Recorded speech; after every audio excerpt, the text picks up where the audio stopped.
25 years since The Woman in Me. We all know like the records that you smashed with this album, the awards you won. But I'm just curious, you know, when this all happened, were you able to actually take it in, or was it just so overwhelming?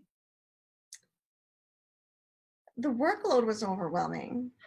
I can say that I was so preoccupied with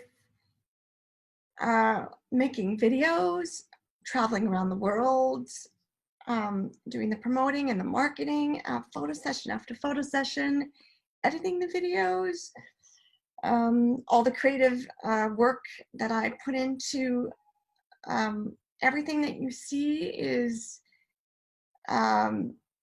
of me is something that I've been involved with from weeks, sometimes months prior to when it comes out. So it's very time-consuming work because I'm very hands-on, and I think I'm really realizing it more now how awesome the experience was than I did in the moment, because I just didn't get a chance to stop and take it all in, you know. So now I'm really in awe of what was accomplished over all these years. Really, it's pretty awesome.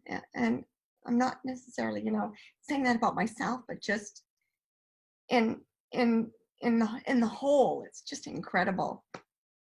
No, you can absolutely say that about yourself, because I know it's hard to like toot your own horn, but this album, it was so much more than music. For so many people, it gave them confidence.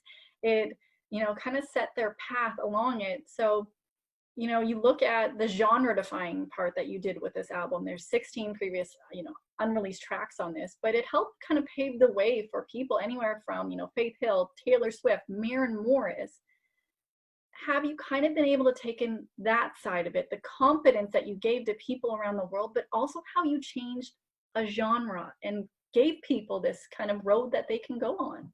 Well, there are a lot of artists out there, particularly, well, not particularly female. There's just a lot of artists that have come up to my music and, you know, grew up with the music, and they're very vocal and open about how they were influenced by the music, how it did give them a sense of determination to follow their own vision.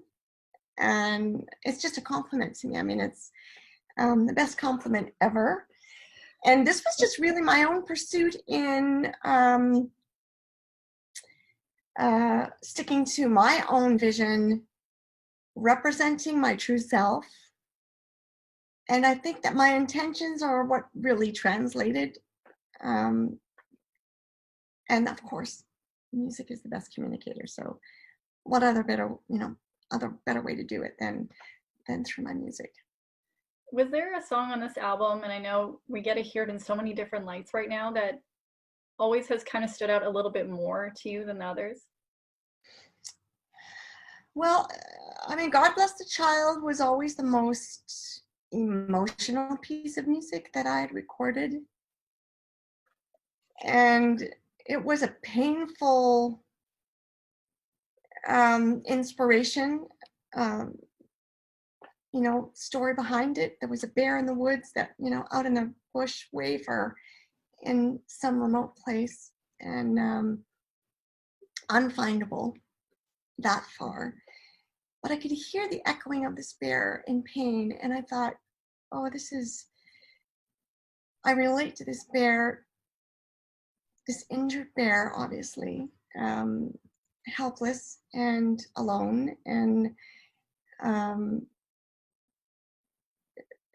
I was feeling that way. I was feeling lost and helpless after my parents died. So that is what inspired writing that song. So that stays with me, of course. It's very, very, there's a powerful attachment to that one. It's been a while. I've been rode hard and put up. The Orbital single, because it is the gift of 2020 I didn't know I needed. But you guys have such a wonderful chemistry, and we saw that video of you guys in the little recording booth together. Did you guys do anything beforehand to kind of build that bond? Did you go horseback riding or anything? Well, we were chatting. We were chatting by text.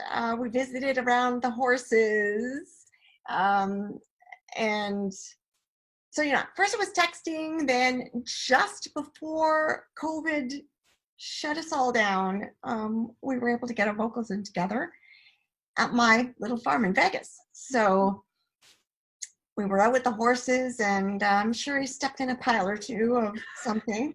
And yeah, so it was great. We were in the cowboy mood, cowboy spirit.